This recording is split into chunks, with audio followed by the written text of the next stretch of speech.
Hello! This is the daily reading of Dante, day 22. We are on Inferno, Canto 22, and I'll read through the Longfellow translation before going into some spontaneous reflections. I have erewhile seen horsemen moving camp, begin the storming, and their muster make, and sometimes starting off for their escape. Vaunt couriers have I seen upon your land, O Aretines, and foragers go forth, tournaments stricken, and the joustings run.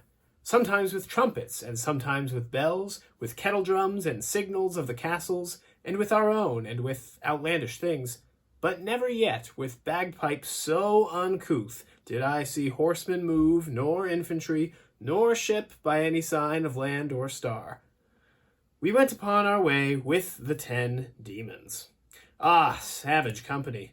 But in the church with saints, and in the tavern with the gluttons. Ever upon the pitch was my intent, to see the whole condition of that Bolgia, and of the people who therein were burned. Even as the dolphins when they make a sign to mariners by arching of the back, that they should counsel take to save their vessel, thus sometimes, to alleviate his pain, one of the sinners would display his back, and in less time conceal it than it lightens. As on the brink of water in a ditch, the frogs stand only with their muzzles out, so that they hide their feet and other bulk, so upon every side the sinners stood. But ever as Barbaricia near them came, thus underneath the boiling they withdrew. I saw, and still my heart doth shudder at it. One waiting thus, even as it comes to pass, one frog remains, and down another dives. And Graphiacon, who most confronted him, grappled him by his tresses smeared with pitch, and drew him up so that he seemed an otter. I knew, before, the names of all of them, so had I noted them when they were chosen, and when they called each other listened how. O Rubicante, see that thou do lay thy claws upon him, so that thou mayest flay him, cried all together the accursed ones. And I, my master, see to it if thou canst, that thou mayst know who is the luckless wight, thus come into his adversary's hands. Near to the side of him my leader drew, asked of him whence he was, and he replied, I in the kingdom of Navarre was born. My mother placed me servant to a lord, for she had borne me to a ribald knave, destroyer of himself and of his things. Then I domestic was of good King Thibaut. I set me there to practice barratry, for which I pay the reckoning in this heat. And Ciriato, from whose mouth projected on either side a tusk, as in a boar, caused him to feel how one of them could rip. Among malicious cats the mouse had come. But Barbaricia clasped him in his arms and said, Stand ye aside, while I enfork him. And to my master he turned round his head. Ask him again, he said, if more thou wish to know from him, before some one destroy him. The guide, Now tell then of the other culprits. Knowest thou any one who is a Latian under the pitch? And he, I separated lately from one who was a neighbor to it. Would that I still were covered up with him, for I should fear not either claw nor hook. And Libicoco, we have borne too much, and with his grapnel seized him by the arm, so that, by rending, he tore off a tendon.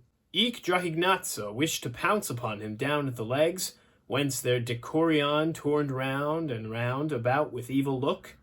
When they again somewhat were pacified, of him, who still was looking at his wound, demanded my conductor without stay, Who was that one from whom a luckless parting thou sayest thou hast made to come ashore?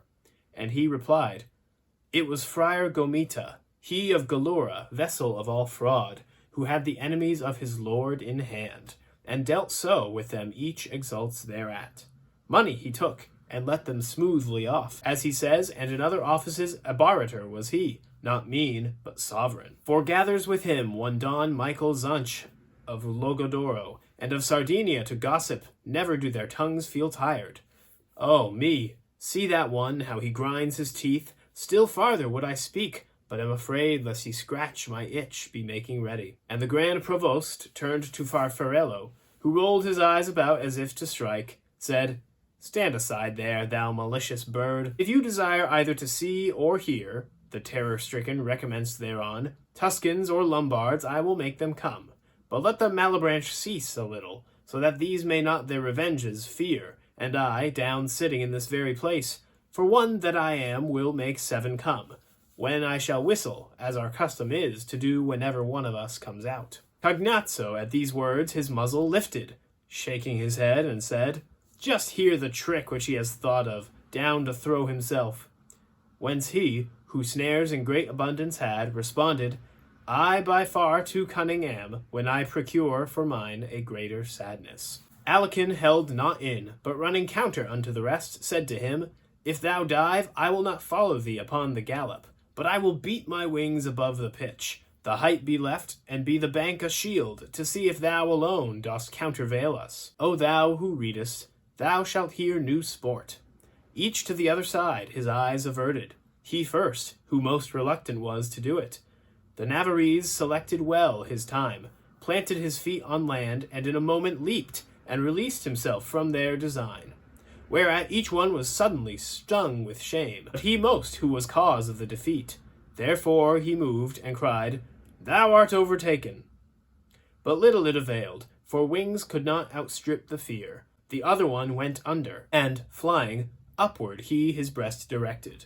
Not otherwise the duck, upon a sudden dives under, when the falcon is approaching, and upward he returneth cross and weary. Infuriate at the mockery, Calcabrina, flying behind him, followed close, desirous the other should escape, to have a quarrel. And when the barator had disappeared, he turned his talons upon his companion, and grappled with him right above the moat. But sooth, the other was a doughty sparhawk, to clapper-claw him well, and both of them fell in the middle of the boiling pond. A sudden intercessor was the heat, but nevertheless of rising there was not. To such degree they had their wings belimed. Lamenting with the others, Barbaricia made 4 of them fly to the other side with all of their gaffs, and very speedily this side and that they to their posts descended. They stretched their hooks towards the pitch ensnared, who were already baked within the crust, and in this manner busied did we leave them. So this is an interesting canto for sure. The significance of the sinners in here is somewhat overshadowed by the actual drama and play-by-play of the demons escorting Dante and Virgil, and then the sinners who show up and actually manage to trick the demons for a moment. To recap, Virgil and Dante are being escorted by a host of demons along this ridge that, according to Malakota, the leader of the demons, is supposed to lead to another bridge across the Bolgia. Along the way, Dante spies a sinner, like usual, and wants to know who he is, what he's in for, and learn something from him. This sinner is simply the last one who failed to dive beneath the boiling oil as the demons were arriving. So it's only as they're stabbing him with their weapons that Dante gets a chance to notice him and inquire about him. Virgil goes to the Shade and asks him who he is in between torments, and he shares that he is a barator, or a grafter, or, to put it simply, and to make it much more familiar, a corrupt politician. Apparently there's lots of those sorts here in this Bolgia, but anyways, as Dante asks for more information and Virgil tries to get it, Virgil asks the Shade, "Is there anybody else down there with you?" "Oh sure, there's all kinds of shades down there. I could have a bunch of them come up to talk to you if only the demons agree to back away and hide themselves for a moment." They fall for it, and as soon as they do so, this Shade dives below the oil, out of reach. 2 of the demons, trying to catch up to him, start fighting above the oil, and in the process, fall into the boiling oil themselves. In the commotion and the attempted rescue by the other demons, Dante and Virgil steal away. I suppose we'll see in the next canto what the demons think of being abandoned by their charges. Interesting also that Virgil thought it was good to run away at this point, where before he was willing to trust the demons. I wonder what changed. In terms of the meaning and the sins, there's nothing really new. Don't be corrupt. Don't take bribes to let prisoners escape, like Friar Gomita. Don't sell public offices. It's just not good. That's it for today, though. I'll see you all tomorrow.